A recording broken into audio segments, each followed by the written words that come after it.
o nosso estudo, queridos, dessa noite, que nós vamos estudar mais 2 capítulos. Dessa vez nós vamos estudar o capítulo 14 e 15 de 1 Crônicas. Obrigado, Deus, louvado, exaltado e bendito seja o teu grande e excelso nome, que é sobre todo nome. Obrigado por mais esta dia e por esta leitura, e agora pedimos o socorro, a ajuda do Senhor, para nos ajudar a meditar nesta palavra linda e maravilhosa. Desde já, nosso coração se alegra e nós agradecemos ao Senhor pelo privilégio de ter a Tua presença aqui neste lugar conosco. Em nome do Senhor Jesus Cristo pedimos agradecidos. Amém. Amém, queridos, pode sentar. Esses 2 assuntos, o palácio e a vida e a família de Davi, e depois a arca sendo levada para Jerusalém, são 2 textos que nós já estudamos eles, tá? Nós já estudamos eles antes. Então hoje eu vou mostrar para vocês onde está o estudo anterior, né? E nós vamos também meditar naquilo que está trazendo de novo dentro desse texto, tá? Porque é assim que nós combinamos. Então, 1 Crônicas 14, o primeiro texto que nós lemos, foi estudado no dia 7 de janeiro de 2021, em 2 Samuel, capítulo 5. Então, quem quiser, é só lá, www.youtube.com/redevibne e localizar lá o 2 Samuel 5, no dia 7 de 1, que está o estudo completo lá, do jeitinho praticamente que está aqui, né? E esse texto, irmãos, na verdade, mostra para nós o quê? Que quando Davi começou o seu reinado, irmãos, Davi era um homem humilde e temente a Deus. E o que ele vai perder mais na frente, segundo os textos que nós já lemos, a gente viu, até que ele cai no pecado, e foi o maior pecado da vida de Davi, né? O que causou uma grande destruição. Então ele começou o seu reinado, quando ele começou, ele era humilde, e ele buscava a direção de Deus, irmãos, para tudo. É isso que está relatado para nós aqui nesse texto. Ele era humilde, buscava a direção de Deus. Você vê que quando os filisteus souberam que Davi estava sendo rei de Israel, né? O que eles fizeram? Eles se levantaram, esse texto mostra para nós que eles se levantaram 2 vezes contra Davi. E nas 2 vezes Davi, irmãos, não foi lutar contra eles. Davi, na verdade, consultou a Deus e perguntou a Deus se ele devia ir e subir, né, e se levantar contra os filisteus. Isso aí mostra da forma como Davi começou o seu reinado, né? Logo no início nós vimos também a confirmação de Davi como rei na construção deste palácio lindo e bonito, né, que na época era muito bonito, suntuoso, né? Então ele consultava a Deus, buscava direção, e de maneira avassaladora ele vencia todos os inimigos. Por quê? Porque ele buscava a direção de Deus. Aqui mesmo mostra que ele buscou a direção de Deus contra os filisteus, ele foi e venceu. Aí quando os filisteus se levantam mais uma vez para atacar Israel no vale, diz o versículo 13, 14 vai mostrar que Davi voltou a consultar a Deus e perguntou: eu vou subir, né? Eu vou me levantar contra os filisteus? Aí Deus disse: não subirás atrás deles, mas os rodearás e os atacarás em frente das amoreiras. Deus falou: não vai e não ataca eles de frente, rodeia, e você vai atacar eles de frente das amoreiras. Certamente tinha muitas plantações de amoreiras no lugar. E Deus ainda instrui ele: olha, ouvindo tu um barulho de marcha pelas copas das amoreiras, então sairás ao combate, porque Deus terá saído à tua frente para ferir o exército dos filisteus. Está vendo, irmãos? Então ele buscava a Deus, Deus mandava ir, ele ia. Ele buscava a Deus, Deus mandava não ir, ele não ia. Deus dava instruções como ele deveria ir, ele ia. E assim, então a gente vê que ele vencia, irmãos, de maneira avassaladora, ele vencia todos os inimigos. Isso em todo o tempo que ele era humilde e buscava a direção de Deus. Então nós também podemos tirar exemplo daí para a nossa vida, irmãos, que a gente precisa aprender a buscar a direção de Deus, né? Buscar a direção de Deus para nossas vidas. Às vezes a gente toma decisões, né, sem buscar a direção de Deus, e aquilo pode custar caro para nós, não é verdade, irmãos? Às vezes a gente toma uma decisão sem buscar a direção de Deus, isso pode custar caro, né? Agora, ao ponto que se a gente busca a direção de Deus, Ele vai nos orientar. Aí você pode perguntar: mas como é que Davi ouvia a voz de Deus? Será como Deus falava com ele? Porque aqui esse texto deixa para nós, o capítulo 14, ele registra que no início, né, reis e outros reis mandaram madeira, mandaram ferreiro para poder ajudar Davi a construir o templo dele, aliás, o palácio dele. E eu até busquei umas fotos de ruínas que os arqueólogos encontraram e disseram que era do palácio de Davi. Eu vou mostrar para vocês ali. Então a gente vê que esses reis vieram de longe, deram para Davi madeira para construir o templo, aliás, o palácio. Então Davi estava se fortalecendo como um grande rei. E nesse tempo, né, é que a gente vê a forma como Deus agia. Deus, então, além de levantar pessoas para ajudar Davi a se estabelecer como rei, Davi, quando tinha que enfrentar uma batalha, ele buscava a direção de Deus. Perguntava a Deus se devia ir, se não devia. E nisso está, irmãos, a nossa vitória, em buscar a direção de Deus. Antes de tomar qualquer decisão, antes de tomar qualquer atitude na sua vida, busque a direção de Deus. E o texto, ao mostrar que ele buscou a direção de Deus, Deus mandou, ele venceu. Logo depois, os filisteus levantam outra vez contra Israel, e ele busca a direção de Deus outra vez. O fato de estar esse registro seguido, mostra para nós então que ele buscava a Deus e Deus o ouvia, e ele ouvia Deus, porque o texto registra até o que Deus falava para ele. Então você deve perguntar assim: ô pastor, mas como é que nós podemos ouvir a voz de Deus hoje? Né? Já que naquela época Davi ouvia, como é que nós podemos ouvir a voz de Deus hoje? Irmão, me diga uma coisa, existe maneira mais clara de ouvir a voz de Deus do que a Bíblia Sagrada? Não existe. Essa maneira é infalível, ela não falha. Então busca a direção de Deus pela Bíblia Sagrada. Deus pode te falar na mente, no coração? Pode, porque Ele fala na minha mente e no meu coração. Mas quando Ele fala na minha mente e no meu coração, eu ainda vou ter que buscar discernimento espiritual. Por quê? Eu já cansei de falar para os irmãos aqui na igreja, e repito, existem 3 vozes que falam conosco 24 horas por dia, e está falando no seu ouvido aí agora mesmo, e está falando no meu também. Eu já falei para os irmãos e repito, nós ouvimos 24 horas por dia, a voz de Deus, a voz do homem e a voz do diabo. Não tem como fugir, essas 3 vozes estão te falando ao mesmo tempo. Agora, como discernir a voz de Deus, a voz do homem e a voz do diabo? Por isso que eu te digo, a maneira mais clara e sem erro de você ouvir a voz de Deus é pela Bíblia Sagrada, porque aquilo que a Bíblia Sagrada diz, está ali, e é aquilo que ela diz. Agora, você que está escutando aí agora uma voz falando na tua mente, você saber se é Deus, se é o homem, ou se é o diabo, você tem que ter discernimento, porque todas essas vozes, às vezes, concorrem entre elas. Todas essas 3 vozes, a voz de Deus, a voz do homem e a voz do diabo, elas são vozes muito parecidas e elas podem te confundir. Está vendo? Mas a voz de Deus pela Bíblia Sagrada das Escrituras não tem como confundir. É isso e acabou. É pau, é pedra. É 8 ou 80, não tem jeito de mexer. Então, sobre todo o assunto, né, sobre casamento, sobre divórcio, em tudo, sobre comprar, sobre vender, sobre fazer negócios, sobre criar, fazer parcerias, tudo isso está aqui, está claro, né? O que Deus fala sobre parceria, sobre negócio? Que a gente não deve, né, se juntar com o jugo desigual, porque isso não agrada ao Senhor. Mesma coisa no casamento.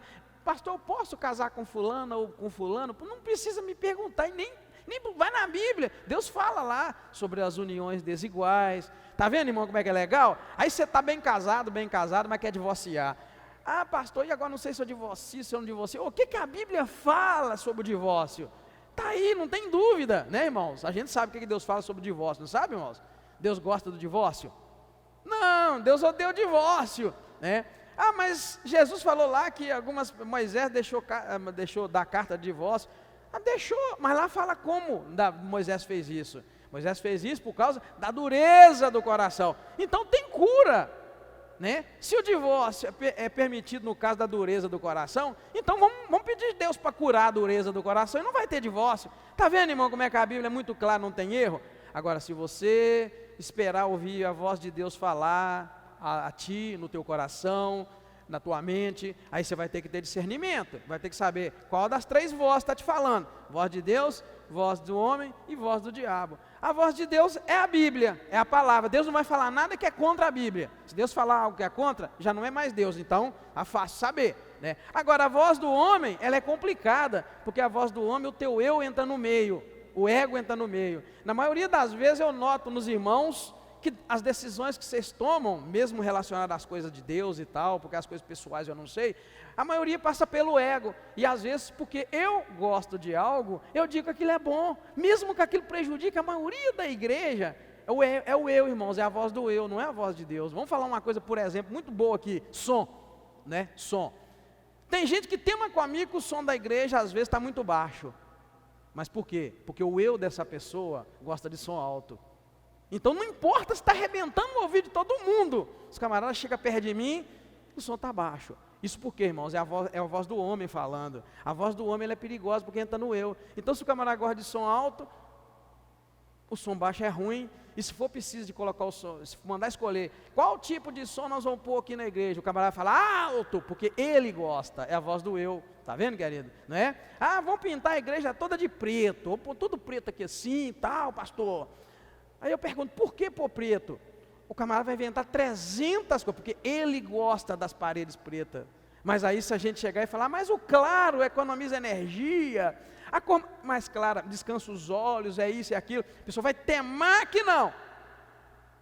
Você pode chamar um engenheiro, pode chamar um arquiteto e falar, qual a cor que descansa os olhos num ambiente grande desse aberto? Ele vai te falar, não é cor branca que reflete, nem cor escura que absorve, é uma cor mais ou menos e tal. Essa aqui é uma ideal, tá, irmãos? Um verdezinho, um azulzinho e tal, um begezinho suave, são as coisas que descansam a vista. Mas quando a voz do eu fala, o camarada cega. E aí a gente pode levar isso para todas as áreas, no casamento, na família, né? Por isso que às vezes o marido não combina com a mulher, nem a mulher com o marido. Por quê? A mulher está educando o filho, chega o marido com o seu eu e atrapalha a educação daquele filho, porque o jeito dele é que é melhor. Ou o contrário, né? Às vezes o homem está educando o filho, chega a mulher e atrapalha porque o jeito dela é que está certo. Eu já vi, irmãos, filho nascer todo bagunçado, sabe por quê? Aliás, nascer bagunçado não. Filho crescer todo bagunçado por causa disso. Chega ali, o pai dá uma palavra, a mãe vai e fala outro contrário. Ou a mãe fala uma palavra, o pai fala o contrário. Vocês já ouviram isso também, queridos? Já ouviram? Isso bagunça o coração da criança, né, irmãos? Mas isso por quê? Porque há o eu que eu estou dizendo para você. Veja como é que o eu é perigoso. O eu é muito perigoso. É por isso que de muitos púlpitos, tá, irmãos? De muitos púlpitos estão saindo ensinamentos fora da Bíblia, por causa do eu do pastor, do eu do professor, do eu do pregador, que ele quer se defender, ele quer defender suas práticas pecaminosas, torce a Bíblia por causa do eu. É muito duro, irmãos, você aceitar que às vezes a palavra de Deus vai e te dá uma burdoada na própria vida. É ou não é? Dói, machuca. Quando você lê a Bíblia fala para você assim, tá errado. Aí você vai e não fala para a igreja que está errado. Por quê? Porque a Bíblia está te arrebentando. Então a gente vê muito nos púlpitos. Hoje, antes de começar o culto, né? Estava conversando com o irmão Hélio aqui, rapidamente, e a gente falando que dos púlpitos já não se ouve mais falar que pecado é pecado, já não se ouve mais falar que tem condições para entrar no céu, já não se ouve falar mais de vida eterna, né, irmão? Já não se ouve falar dessas coisas. Por quê? Porque o povo não gosta. Se você falar, né, irmão Hélio, como é que é a palavra? Se você falar, vai machucar. Ah, o povo já está todo machucado, vai para a igreja para escutar, machucar mais ainda. E sim, eu já ouvi isso aqui dentro dessa igreja. Já ouvi de um amado, né? Mas já ouvi de uma pessoa querida dizer que já sai todo machucado de casa e vai para a igreja para escutar pancada. Mas você está querendo escutar o quê? Não é, queridos? O que a Bíblia diz? A Bíblia diz que entrar no céu é coisa fácil, hein? É fácil entrar no céu? Não diz que não é. Que o reino de Deus, Jesus diz que o reino de Deus, desde aqueles dias até os dias de João, né? O reino de Deus era alcançado à força. Então, se alcança o reino de Deus à força e à pancada, nós vamos ter que, durante a vida, fazer um exercício, né, irmão? Para ficar forte, robusto e aguentar chegar lá. Porque quando a coisa apertar mesmo, irmãos, tá? Quando vier o princípio das dores que a Bíblia fala em Mateus capítulo 24, irmãos, muita gente não vai aguentar. Não vai aguentar. De que adianta igrejas lotadas, né? De que adianta eventos superlotados, de gente vazia de Deus, de gente vazia espiritualmente, de gente que entra lá, pula, grita, chora, né? Estribucha, como se diz. e sai dali totalmente vazio de Deus, sem compromisso com Deus, sem compromisso com a palavra, de que adianta, irmão? Não adianta. Isso não vai levar ninguém ao céu, né? O que vai levar a gente ao céu?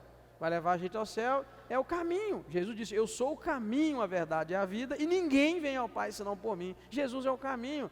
Então anda no caminho que é Jesus. Agora o caminho é estreito, né? É apertado, a porta não é fácil passar por ela. Jesus diz: quem quiser me seguir, né, negue-se a si mesmo, tome a sua cruz e siga-me. Essa é a mensagem da salvação, não tem outra. Então não tem como. Por que não tem como? Não tem como amenizar, vamos falar assim, não tem como amenizar. Daqui de cima não pode sair palavras que vai afagar o seu ego. Aqui de cima não pode sair palavras, irmãos, que vai te tranquilizar numa vida de pecado, numa vida de prática pecaminosa. Daqui de cima não pode sair palavra que você vai sair daqui realizado. Graças a Deus, eu entrei naquela igreja todo sujo, todo imundo, todo pecado, e eu ganhei foi um abraço. Não, querido, você tem que sair daqui torto, estribuchando, tem que sair daqui refletindo numa vida que pode te levar para o inferno. Daqui desse lugar, né? Esse lugar quer dizer que do púlpito, né? Da palavra, tem que sair para lá, para você, tem que chegar até os seus ouvidos, palavras que vão te fazer refletir. Será que eu estou no caminho? Será que Deus está agradando de mim? Será que o que eu estou fazendo, Deus está recebendo isso como, né? Será que as minhas palavras são agradáveis a Deus? Será que as minhas atitudes no dia de hoje são agradáveis? Será que Deus está agradando? É isso, queridos, que a gente tem que buscar ouvir, e sempre deixar uma interrogação, irmão. Você nunca pode, sua vida, durante o tempo que você viver aqui, você nunca pode viver num eterno ponto final. Você tem que sempre viver numa interrogação. Tudo, cada segundo da sua vida, cada vez que você for na igreja, você tem que voltar com uma interrogação. Será que eu estou fazendo a coisa correta aos olhos do Senhor? Tem gente que gosta do ponto final, determinou, está determinada a minha cura, está determinada a minha libertação, está determinada a minha prosperidade financeira, está determinada. Tem gente que quer ponto final, está determinado.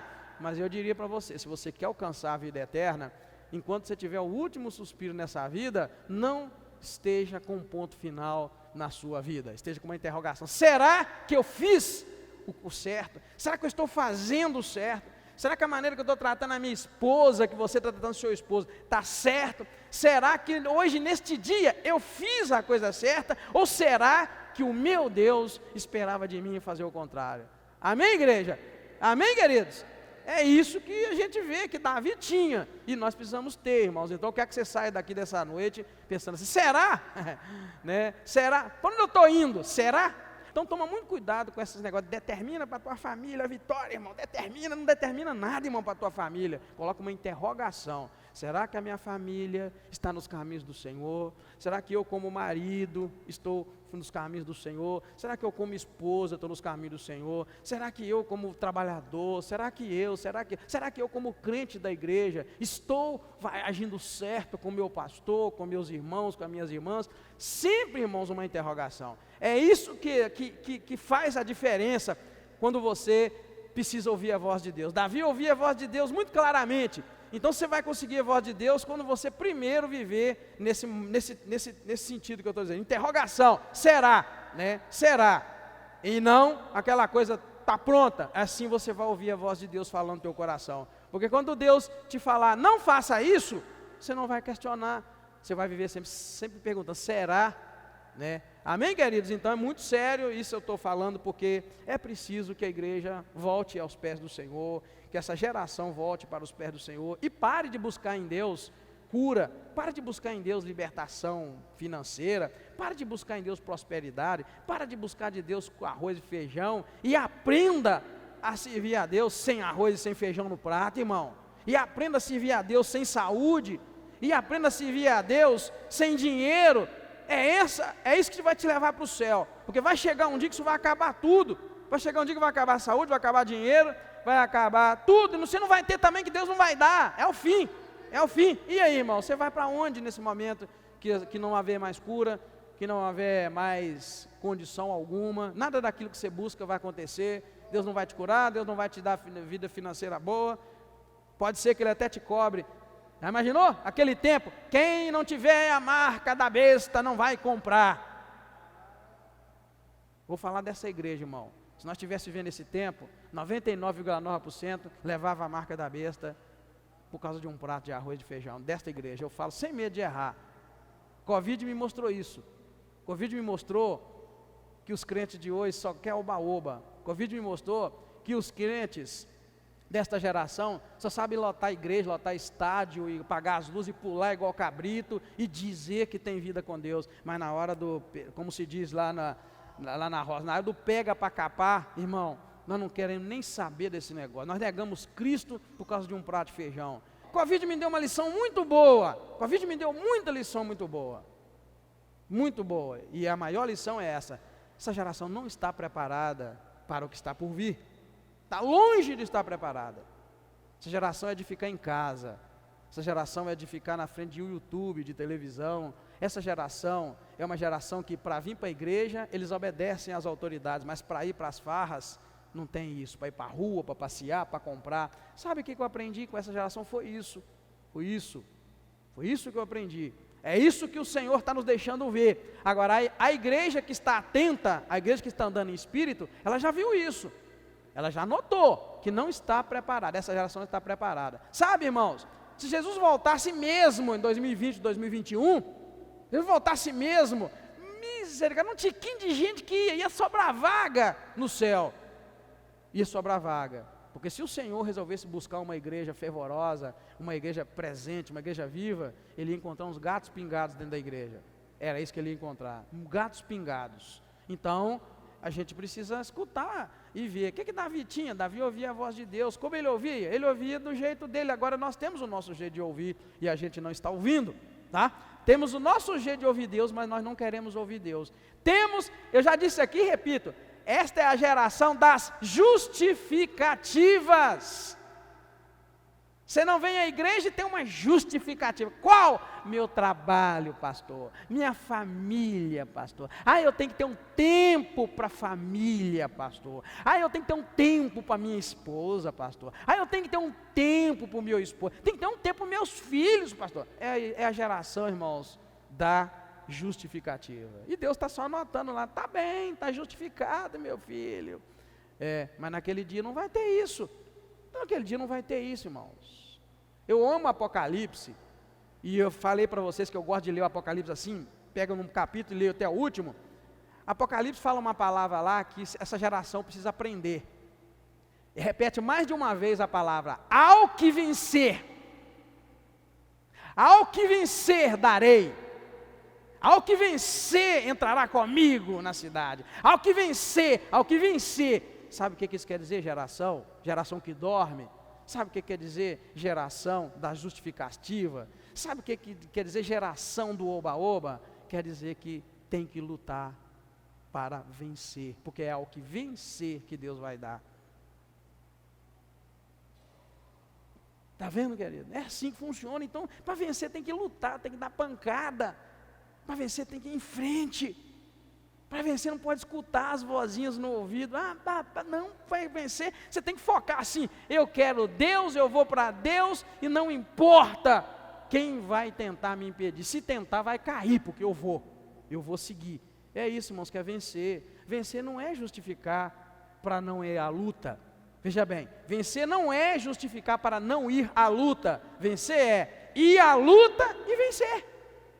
Você acha que essa geração da justificativa vai vencer algo? Não vai, porque não vai à luta. Na hora da luta eu justifico minha ausência, eu justifico isso, justifico aquilo, né? E aí, vai para onde? Não vai vencer, porque não tem luta. É uma geração que está acostumada, irmãos, é uma geração que está acostumada a pegar o celular e pedir sua comida, seu pão e chegar em casa.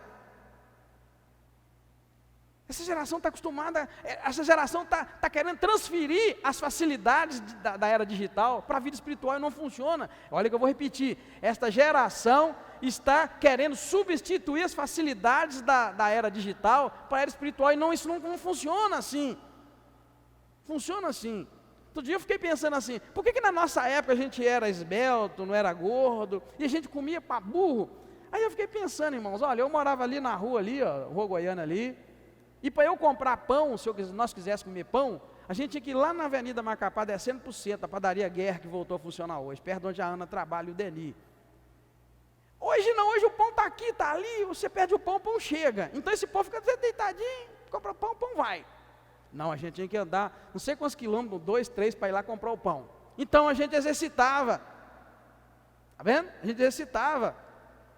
Na hora de comer, o pão, o arroz, o feijão, não tinha conservante. Aqui até azedava poucos minutos depois. Hoje eu li na internet, se você quiser ler, uma mulher foi reformar um banheiro da casa dele nos Estados Unidos, na casa dela nos Estados Unidos, e quando ela estourou a parede do banheiro para mexer, ela viu um papel. Ela logo pensou, meu Deus, cometeram um crime aqui dentro, e nós vamos ver coisa ruim, nós vamos ver gente ali dentro. Porque as casas dos Estados Unidos, irmãos, ela é de gesso. Então ela é uma grade, a parede é uma grade, com gesso aqui e gesso lá. Então você estoura aquilo fácil. Por isso que nos filmes você vê alguém dando pancada e estourando. É assim. Lá dentro ela achou um embrulho. Quando ela tirou, irmãos, era um hambúrguer do McDonald's. Você pode procurar que você vai ver. Saiu ontem, eu li ontem. Era um hambúrguer do McDonald's. E quando ela viu aquilo, as batatinhas estavam lá ainda. Só que o embrulho do McDonald's era muito diferente. Ela entrou na internet e começou a pesquisar pelo modelo da embalagem. O hambúrguer que estava lá dentro, comido, e um pouco de batata, estava lá ainda, intacto no sentido que estava lá ainda, já era para ter apodrecido e sumido tudo. Tem 60 anos mais ou menos, irmãos. 60 anos. Pode digitar na internet, depois você digita lá e me fala se encontrou. É isso que essa geração come, queridos. Na minha época não, minha época o pão apodrecia rápido. Mas, irmão, tudo que é vivo e morre, tem que apodrecer. Então pão, arroz, feijão, tem que apodrecer. Se não apodrecer, tem conservante, é químico, é produto. Então só para você ver, irmão, só para você ter uma noção, por que a gente vivia uma vida mais, sei lá, mais saudável, tudo apodrecia, tudo era natural. Agora você imaginou o hambúrguer que você come lá no McDonald's, irmão, se você não joga ele para fora rápido, ele vai ficar dentro de você, ele não vai apodrecer, não existe nada que apodrece aquilo. Hein? As doenças que a gente tem hoje, a gente não tinha antigamente, a gente não tinha as doenças que tem hoje. Então eu fico pensando, meu Deus, então, irmão, estou falando isso para você, é porque o Espírito Santo de Deus hoje tem me levado a falar essas coisas. A gente às vezes quer transferir até a facilidade da tecnologia para a vida com Deus, não tem jeito, mas é joelho no chão, tem que joelhar no chão, tem que orar, tem que pôr a cara no chão, é literalmente, irmãos. Não é chegar diante de Deus, Deus, eu me curvo diante de Ti, desse jeito que eu estou, olha se eu estou curvado diante de Ti. Não é? Deus, eu me curvo diante da tua potente mão. Não, rapaz, curvar diante da potente mão é mais ou menos isso aqui, ó. Senhor, eu me curvo diante da tua potente mão. Se você não fizer assim, não funciona, porque não existe, não pode querer trazer as facilidades da era digital para a vida espiritual, porque Deus não é digital não, irmãos. Deus é espírito, e importa que os seus adoradores o adorem em espírito e em verdade, diz a palavra de Deus em João, capítulo 4. Amém, queridos? Então, assim, é muito complicado essa questão de ver um homem tão abençoado por Deus numa fase da vida, né? Que está claro, de busca de Deus, de humildade, e eu estou trazendo isso para a atualidade para os irmãos verem o quanto a gente falha, né? Isso é para os irmãos verem, irmãos, que mensagem que a gente precisa ouvir, tá? Você precisa ouvir a mensagem que vai te levar para o céu. Aquela que vai te encher a barriga, esquece dela. Primeiro é que Deus nunca deixou o justo padecer necessidade. Para que você vai ficar pedindo? Deus nunca vai deixar você faltar o pão para você comer. Deus nunca vai deixar, não, nunca. Escreve o que eu estou dizendo, que é a palavra. O homem fiel e a mulher fiel nunca vai passar necessidade do pão de cada dia. Ele pode viver uma fase difícil, isso pode viver uma fase de provação, pode viver as fases que os homens de Deus viveram, de confiança, de teste da fé e da confiança, você pode viver, mas que você vai passar fome, não vai, que Deus vai te suprir. Eu tenho exemplo na minha vida, irmãos, numa época difícil da nossa vida, que até a comida que eu queria comer, Deus me dava. Lembro como se fosse hoje, uma vontade de comer tal comida, do nada assim, alguém me convidava para ir na casa dele, estava lá a comida que eu queria, por 2 ou 3 vezes já aconteceu isso. Então, queridos, Deus não deixa o justo padecer necessidade e nem fome. Então, esqueça de ficar pedindo essas coisas, pede a Deus uma vida com Ele, fala, Deus, eu quero ter uma vida com o Senhor, eu quero ter uma vida reta, eu quero provar da graça do Senhor, Senhor, eu quero provar o que é deitar e dormir de noite em paz, olha bem, Eu quero provar o que é ter paz. Eu quero provar o que é viver abundância de vida. É isso, irmãos, que a gente precisa buscar. Agora, as outras coisas o Senhor vai nos acrescentar. Não é assim que diz a palavra? Buscai primeiro o reino de Deus e a sua justiça, e as demais coisas, ou as outras coisas, vos serão acrescentadas. É Bíblia, amém, queridos? Enquanto você descansa, Deus trabalha, amém?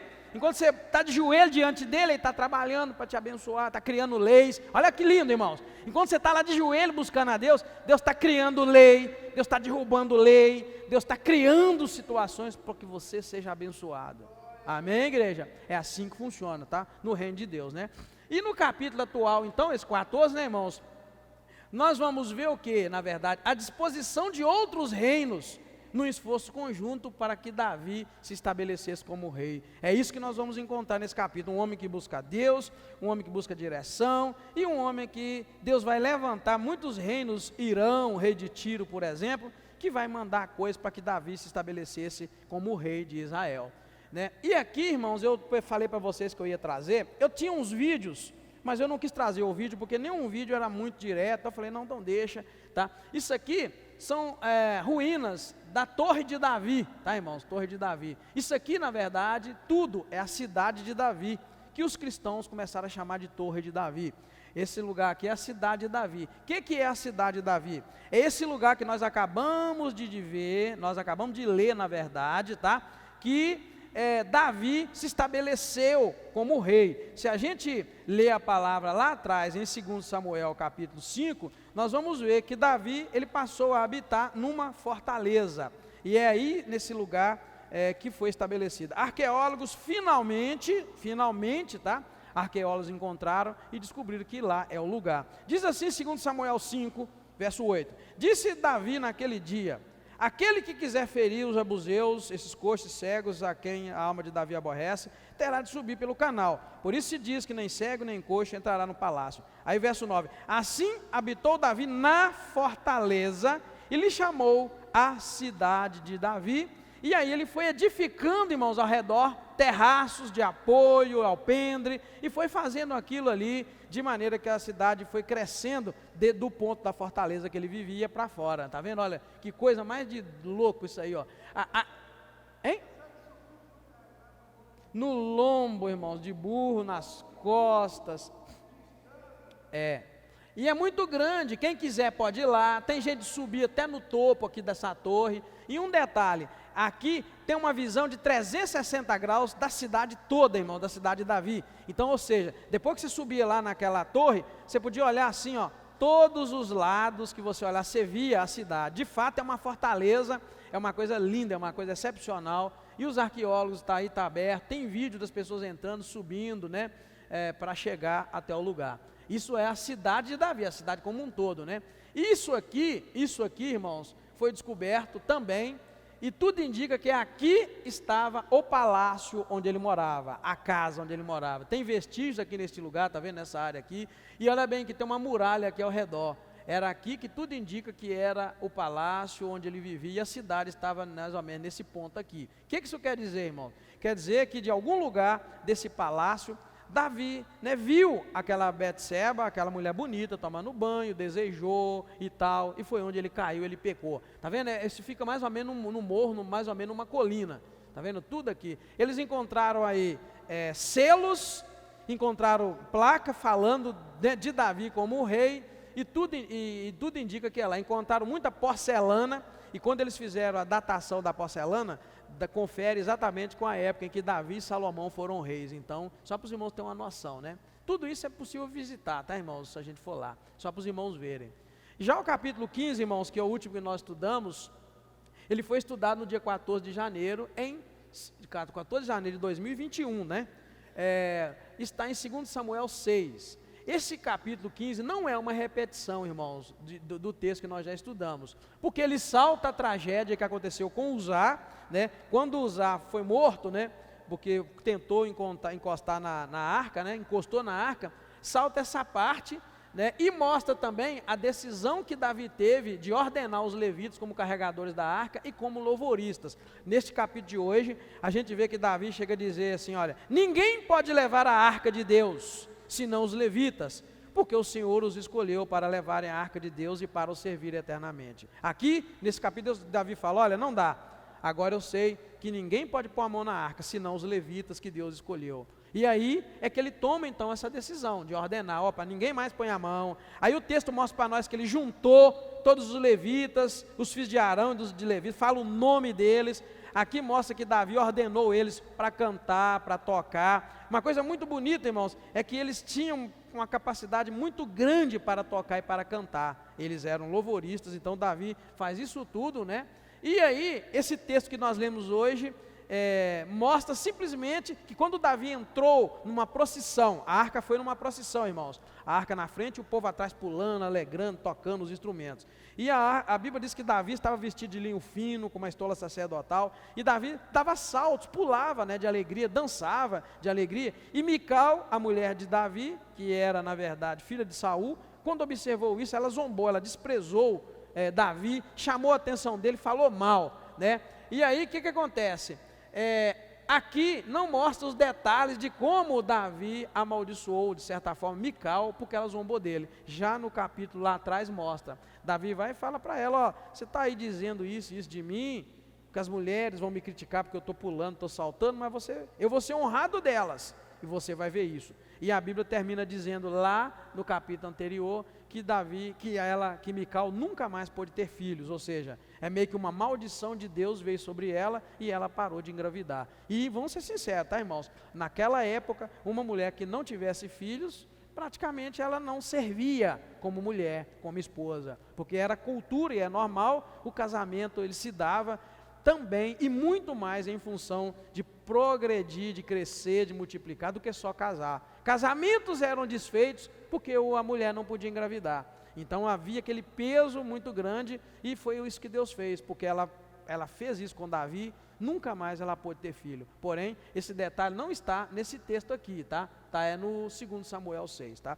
E o detalhe fica, né, irmãos, também, para a forma como ele dividiu as pessoas para cantar. E eu acho muito bonito, e aí os irmãos do louvor, que estão aqui hoje, só o Ninja, mais a irmã Ana, né? A irmã Penha dirigia também na segunda-feira, mas já não dirige, porque nós não temos os cultos. Aqui diz algumas coisas de como Davi ordenou os levitas para eles cantarem, e eu marco umas palavras que a gente não pode esquecer. Uma delas, irmãos, é que eles iam cantar, por exemplo, com alegria.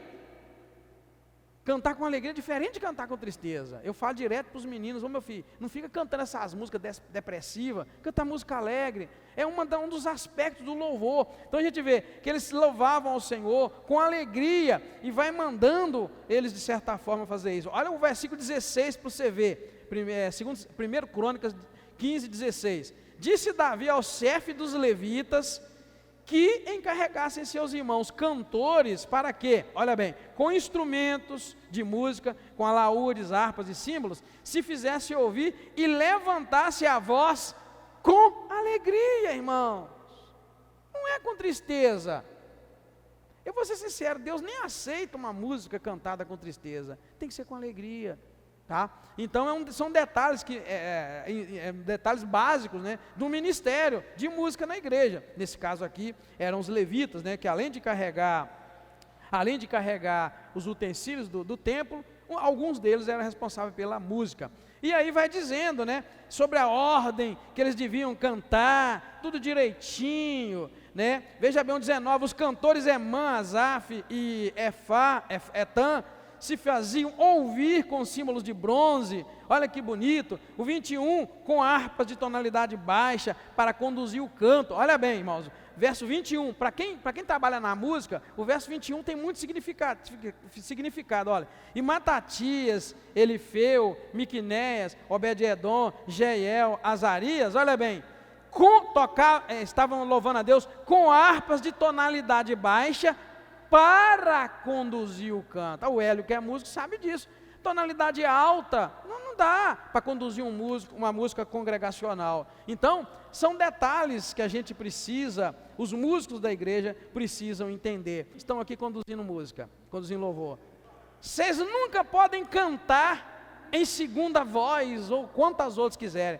A voz de vocês tem que ser a voz base, porque vocês estão conduzindo o culto. Fazer segunda voz ou qualquer outra é o back. Fazer os efeitos são back, porque vocês estão conduzindo. O que você cantar aqui, olha bem, o que você cantar aqui, a igreja tem que acompanhar. Então, se você cantar qualquer outra voz que não seja a voz base, está errado. Eles não vão acompanhar. Você não é o back. Quando você está aqui ministrando, o back são eles.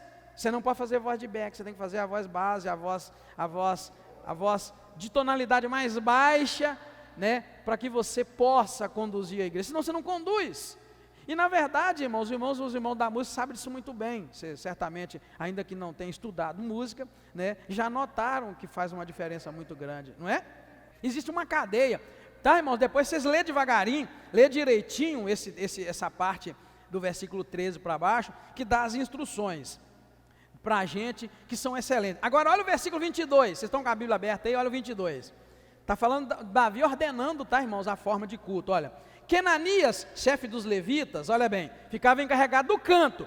Canto é o quê, irmão? Não é instrumento, é o cantar, glória, glória, aleluia, tá? É o canto. Agora olha só, era essa a sua responsabilidade. Por quê? O que diz aí na sua Bíblia o resto? Porque era entendido, ele era excelente, a minha Bíblia diz nisso. Então, querido, você tem que ser excelente, a minha tradução, ela é bem próxima do hebraico, né? Ela não diz entendido, ela é excelente. Então você tem que ser excelente, você tem que ser entendido, é o que eu sempre falo para os irmãos, sobre aquela velha pergunta. A primeira pergunta que você tem que fazer é o seguinte: eu tenho chamado para fazer o que eu faço? Se você respondeu sim, para ter chamado, a segunda é, você está preparado para fazer?